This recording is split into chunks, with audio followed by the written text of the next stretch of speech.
Okay, so I was trying to avoid re-recording this, but I don't think I have a choice now. Okay, so this video is going to be about this video on the screen. I want to talk about reincarnation, the reincarnation trap from another perspective.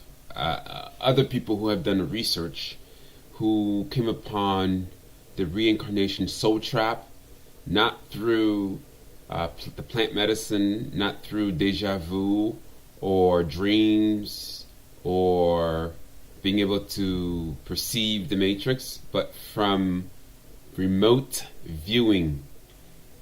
If you don't know what remote viewing is, it's basically like a sixth sense, another way of seeing what's happening in another part of the world or another part of the universe.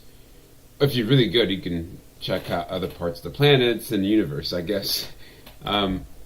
So, how did I come upon this? Well, again, how did I come upon this again? Well, about a year ago, I think it was about a year ago, I saw this video. And, by the way, the title of this video is called Psychic Project on the Matrix, the Unveiling of the Soul Loosh Harvesting System. So, I was doing research on the reincarnation trap. At that point, I knew without a shadow of a doubt that reincarnation is full of crap. And that it's a trap. From personal experiences, personal memory recalls, and other experiences as well. So, when I saw this, I thought it was quite interesting. But it is only now that it occurred to me that perhaps other people will want to hear this from other perspectives. I would like to look at this video and discuss it with you because watching it again gave me some insights, and I would like to talk about Inky and Lee. Not really Inky and Lee per se, but the council, because it gave me a new insight about who really governs the entire universe. Because I've been saying that I think the AI is higher than the council, but something has remained unsettled for me. And so this video sheds some light on that, so we'll discuss it.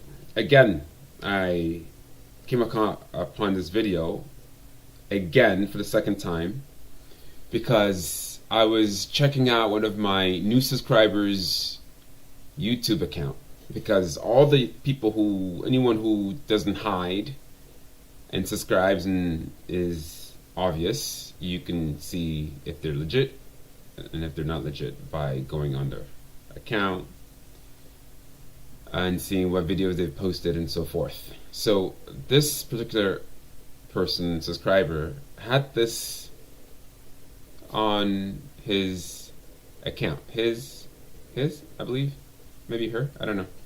But in any case, I'm glad that that person did, because I'm sharing this with you now because it gave me insights that I would like to share with you. I would like to play the entire video so that you can have a full picture of what I'm talking about. And so basically what I'm talking about is being able to share with you the fact that reincarnation is real, that it is not a belief system, and that it is not that this planet we live on, the so-called planet, the so-called globe, is indeed a prison, and pussyfooting around it is not going to take us out. We have to be honest about it. The Matrix is real, and the Matrix is not something that we only think is there. There are certain things that are true, so this is one of them. Let's begin.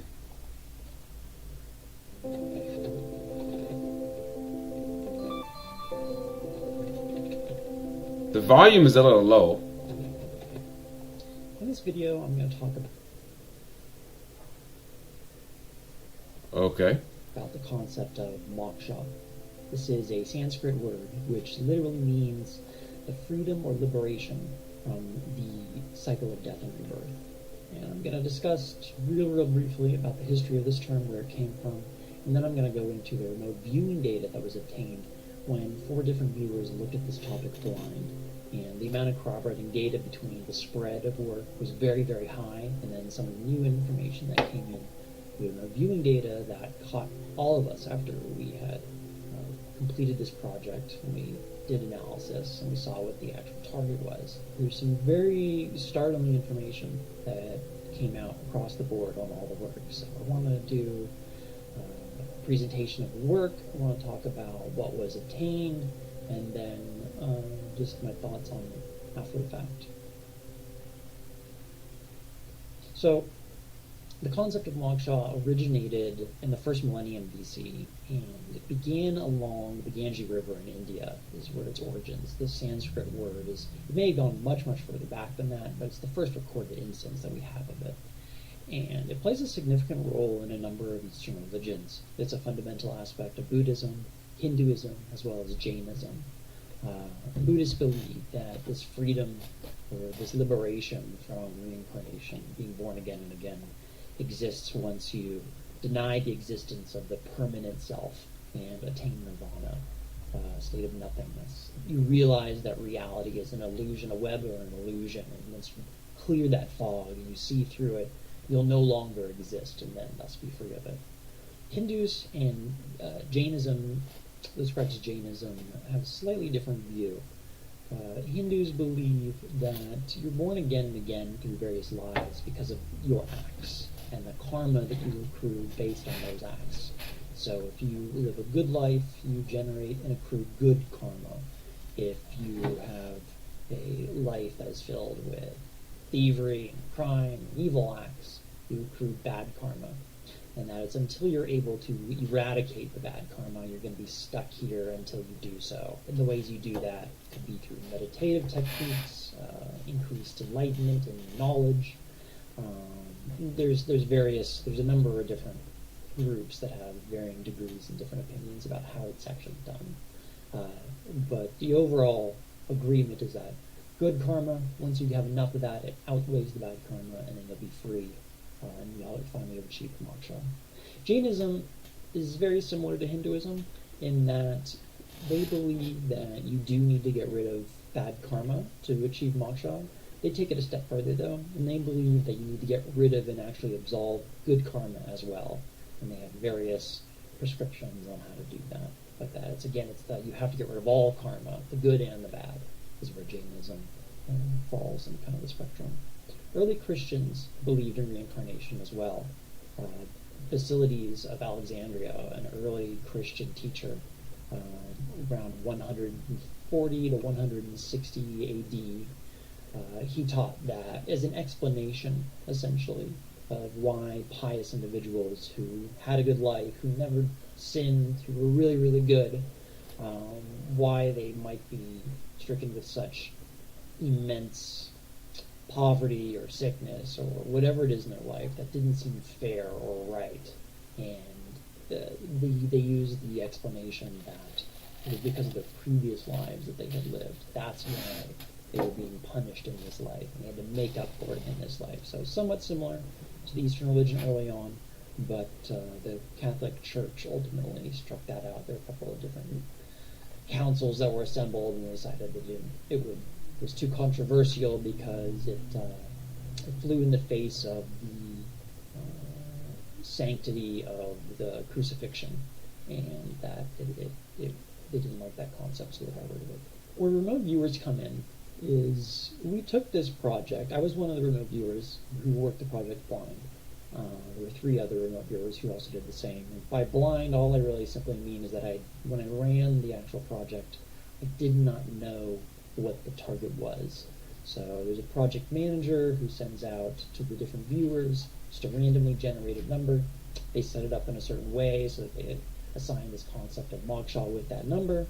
And then when we sit down to do the remote viewing work, our unconscious mind has no problem tracing that number back to the associated project, which is Moksha. So it's a way that allows me as a viewer and any other viewer operating blind to, since I don't know what it is on remote viewing, all my biases or information that I might have read about or books about the topic, it keeps it all out because I have no idea what I could do remote viewing. So it's a way of kind of taking a step back and keeping the data a little bit more clean as opposed to writing something front loaded. And so it's one of the fairly standard remote viewing protocols, is that you really want to run projects blind whenever you can, to kind of secure the integrity of the information. It also makes it all the more fascinating when very, very specific information relevant to the topic comes out of the work, because the viewers have no idea what they're remote viewing, but when the viewers get back, and then I'm going to provide answers to a couple of the contextual questions that were answered through the work that really surprised us as viewers after the fact. And it's information, this is the type of thing when we're talking about reincarnation in general, most people tend to have a hard time believing that to begin with. But if the concept of reincarnation is difficult for you to kind of stomach, this information will be far more difficult to stomach. For sure. Because it's unsettling. Some of this information is a little unsettling. And there's a sense of, no, that couldn't be. It's far out there. It's far stretched. And I think if this information wasn't attained by remote viewing by me personally, done blind, done in a very rigorous manner using a structured remote viewing technique, if multiple viewers hadn't come up with the same information describing the same mechanics, the same groups that are responsible, it would probably be even difficult for me to believe. And this is why, when remote viewers go back, they're going directly to the source. They're going directly to the underlying patterns of information that we believe make up this database or this matrix that informs physical reality. And so there's no third party, at least that we're aware of, by accessing remote viewing data.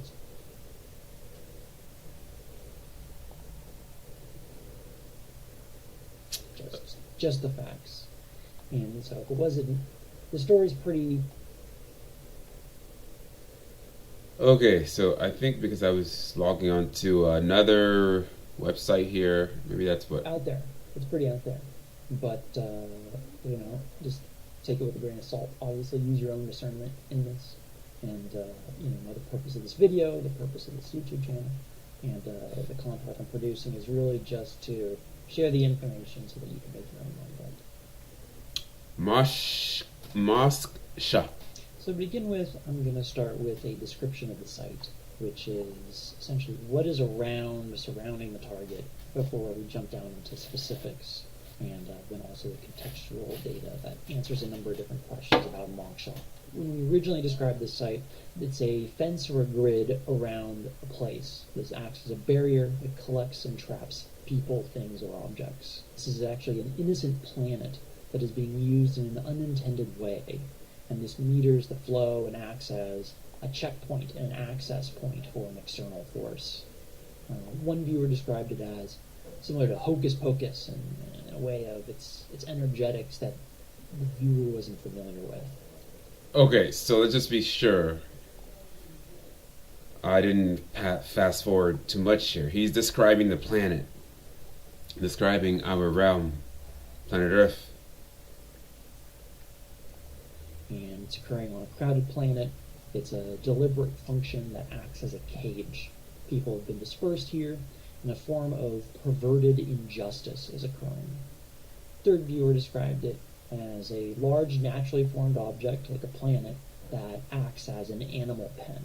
This is a refugee camp tucked away out of sight, and a magnetic force. It stirs, agitates, and it works in a cylindrical manner, like clockwork over a long expanse of time. If that doesn't sound like a prison, I don't know what is. In my session, my work described a planetary system that's extremely crowded and jammed. Ghostly voices are flooding into this place, and it's incredibly harrowing for them. It's a bone-chilling experience. As a viewer, and you don't see anybody on the planet. It's okay because people don't live on the planet. Okay, the dome The round circular thing is stopping people. People live inside. When I remote viewed this, I had descriptions that it made me upset in the session. It elicited contempt for what was going on at the site. But the activity at the site was this concept of a net that's been spun, and it's a net. You will hear this word used often. A net, a grid. There's another word I can't think of, but those are all the same. That's once you understand things like this, you understand that we've never left the planet. We've never visited the moon. You know, once you begin to put the pieces together, it makes sense. Things like going to the moon and going to other planets, we haven't done any of it. It's all a lie. Operation of catch and release on a grand scale. So there's a massive grid that exists around this planet, and it acts as a checkpoint, a waypoint or rest stop where souls are drained, and then that in turn energizes something else. So very, very specific information about soul. Souls are drained, and that in turn nourishes something else. Okay? Yes, give me a second. I'm coming. I'm doing two things at once here, people. I have people working to fix a heater, so I'll be back in 1 second. I'll pause this video. Long, expansive. I'm gonna go back a little bit because I paused it when I had to go talk to my repair people. Let's go back a little bit. Okay, move, not too far. Okay, here.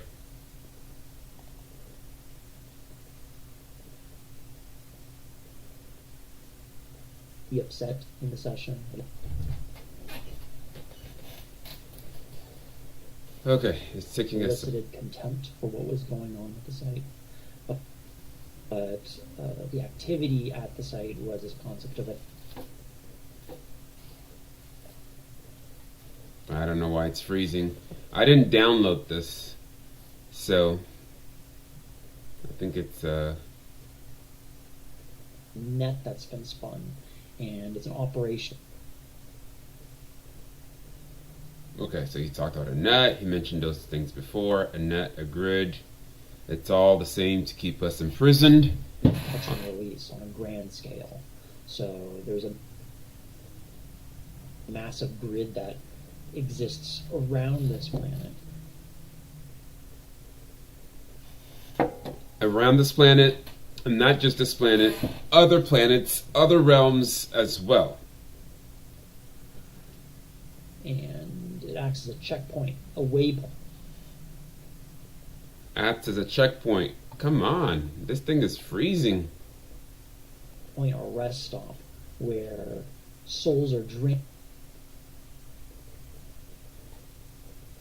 Where souls are drained. And then that in turn energizes something else. That in turn nourishes something else. I'm going to see if I can pause this because I don't want to waste your time. Let me see what's going on with this video.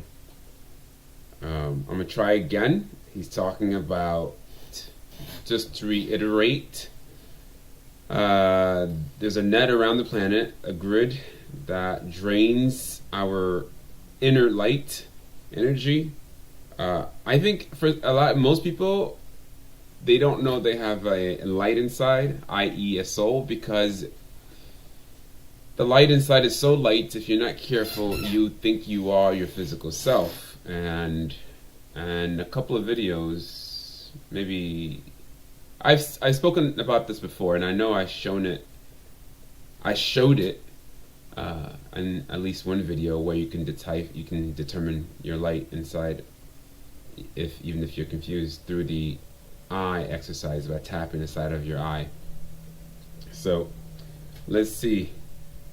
We are definitely living on a prison planet. Not all realms are like this, but a lot of realms are like this. And it's not just our world that's a prison. There are other planets, or quote-unquote frequency, that are imprisoned as well. So the whole Saturn thing should be taken seriously. Saturn is not a nice place. I did a video on that recently. Some people believe that Saturn is the source of the control system. That may very well be true. In any case, it's a dark place. Let me see if this thing will be continuous.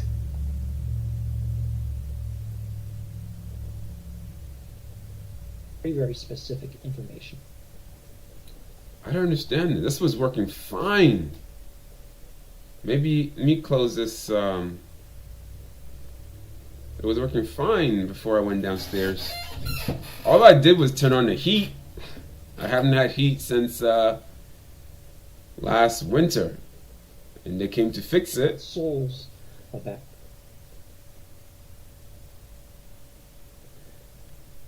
All right, I'm definitely not. Clockwork nature over a long expanse of time, as well as the collecting, trapping, and then re-releasing. Whatever force, whatever mechanism, whatever I don't know what's stopping this, but I really wanted to play this video. Okay. All this information came in. Okay, what's going on locally here, and the fact that it's the entire planet. That is so weird. He was going to talk about the fact that it's not just this realm, but then it just keeps pausing. This is, I looked this up on YouTube. I didn't see it on YouTube. The process works is that... How does this work? He's going to talk about how it works, if it'll play. Earth is shielded by a companion object. Okay, I'm going to pause the video to figure out why... I'm not sure if this is a physical thing. We're dealing with... I'm going to pause. As soon as I paused it started working fine again. So let's try again. So he is talking about technology, how they're doing this, how they, meaning the council, is doing this. The council's in charge. Of course, the council has minions.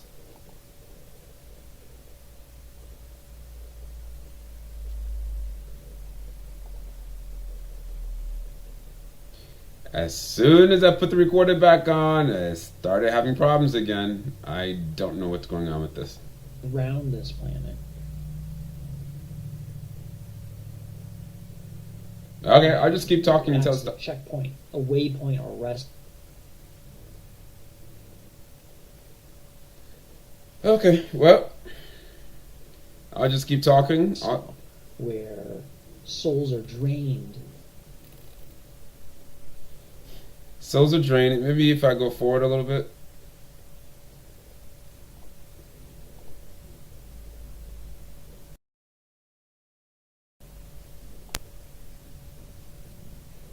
Describes it as a magnetic vice that...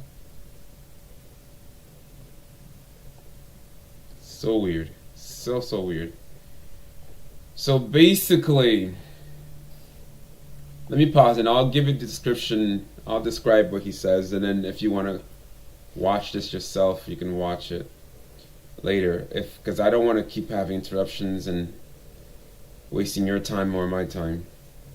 So here's a picture describing, showing, he's trying to do the best he can here. So he goes on to talk about his and other people's observation through remote viewing. And they noticed a council. He calls the group a council. That's the same name that I use. And the council, they are organic beings. The council is not a huge group; it's just a number of beings that are not really physical, but they are organic. I saw the council as well, and it's more like a lucid flowing energy, but they have a humanoid body.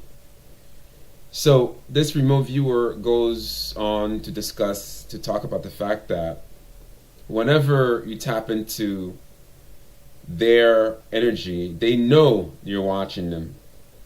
He specifically says that when they were remote viewing and they were watching the council, they saw the council. The council viewed the fact that they were being watched insignificant. And he described it as being watched by, I don't know, lower beings. I don't know what, I don't think he said ants, but somewhat being watched by beings that are not really, don't matter. So, when he was talking about the council, the beings that are organic, I had a recall about my experience in Mexico, where I had a visit in the room when I was taking peyote, and I thought the medicine wasn't working, and then came this being. So this is where the AI comes in, the AI. Because the being was coming through a machine, like sort of like portals after portal after portal. So I thought, okay, the AI has devised. But now, having watched this video, something didn't add up before. I think this guy, Sergeant Schultz, that's what he calls himself on BitChute. I think he's right. I think the ultimate controllers are organic, and they very well might be the council.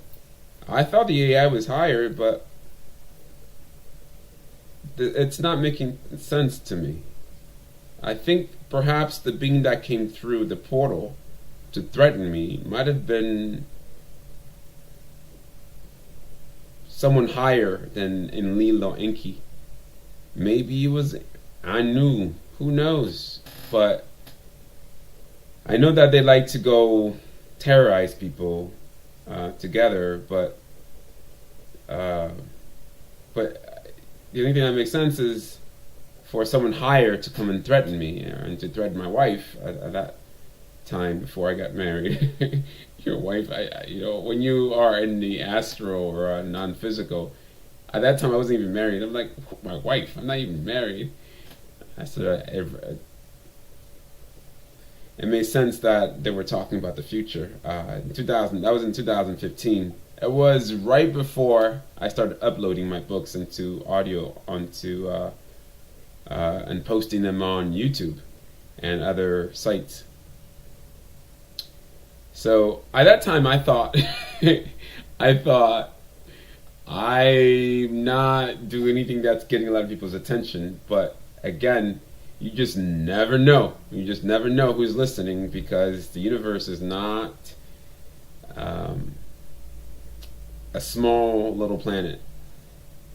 I mean, for them to come and, the council to threaten me, to send perhaps Anu after me, or Anu to come himself, must mean that although this planet doesn't seem to be listening, although I only have about 50,000 views, that is irrelevant, because other worlds are listening, and this is good because it's time to take back.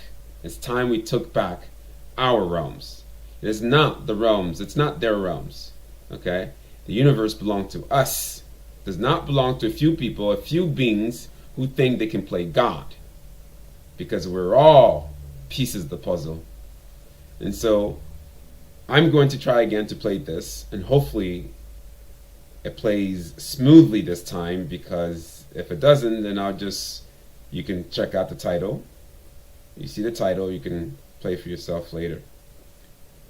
I clicked on it, but Doesn't seem to be running. We'll wait a few seconds to see if it works. Is attached around a large plate.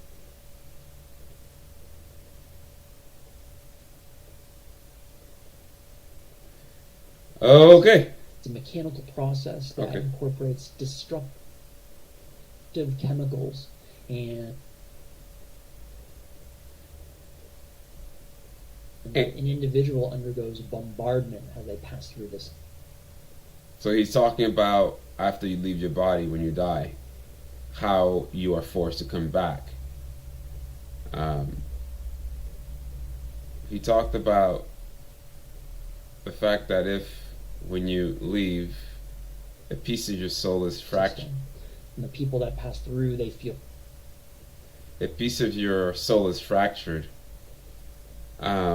So lost. They don't have an understanding of what's going on associated. all right, we're going to stop because it's going on too much. I don't have the software to download this, so maybe I'll look it up later. But in any case, he describes it pretty well, so you can check out the video. He does a good job. People not. I think it's safe to say that most people are not whole because there are fragments of them in the universe, and those fragments are used to generate an entire system. He describes the whole trap as souls in a system feeding a larger engine. So it goes beyond this planet, and I strongly think that, well, okay, so, whoever's behind the overall controller system, one thing for sure, in Leland Inky, I'm the council, they have a significant part to play. So it seems, I don't know. It's a little, because I keep thinking back to that threat that was made on me, and something doesn't make sense. I think the council perhaps are higher than I thought. So in any case, my immediate intuition was that this guy is right to say that the beings that control the universe are pretty much organic. They're not inorganic. Inorganic is just another way to say that they've hardened so much that they can be used. Because even solid things are not without, even if you don't have a soul. I keep saying this and people think that I don't know. Even if you don't have a soul, that doesn't really mean that that's just a temporary state. Because there's this thing going on the internet where people are talking about the organic portals, soulless ones, and people who have souls. Okay, if you have a soul, you're on a much higher vibration, and most people have souls. I have no doubt about that. And also understand that some people don't have souls. I personally have not seen someone who, if I did, I'm not aware of it, who does not have a soul, but it makes sense that those will exist. The problem is that